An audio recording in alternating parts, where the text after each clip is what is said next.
Brexit threat, EU nightmare as Irish politicians draw up plan to leave Brussels. Bullies. Ireland is watching the Brexit process unfold as an opportunity to learn how to make a swift exit from the EU, according to a leading Irish diplomat.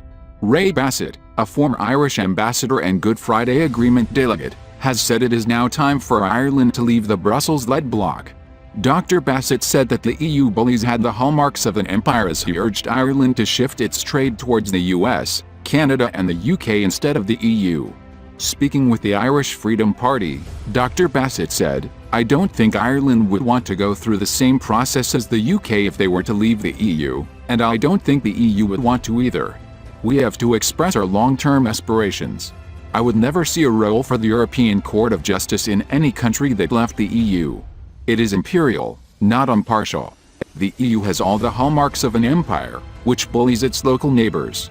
I don't think WTO terms is as much of an option to Ireland as it is to the UK." The distinguished Irish diplomat continued, "We need to retain membership of the European Economic Area, EEA, for some years, so we can do what Norway does.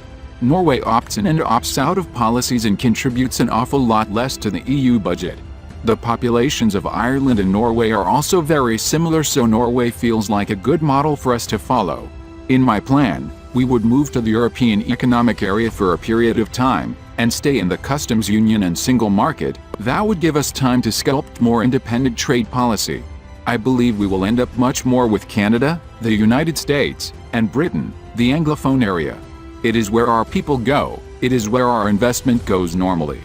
Dr. Bassett wrote a book, Ireland and the EU Post-Brexit, this year, where he condemned Ireland's former Taoiseach Leo Varadkar for his efforts to thwart the democratic outcome in the UK. He wrote, "The gamble failed and Ireland is now facing a very difficult situation.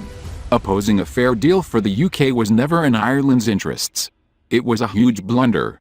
Launched in September 2018, the Irish Freedom Party was formed to campaign for an Irish exit from the EU. Earlier today, the EU launched legal action against Boris Johnson's government over breaching the terms of the withdrawal agreement. Ursula von der Leyen, the European Commission President, announced that the UK had been put on formal notice over the Internal Market Bill, which ministers admit breaks international law.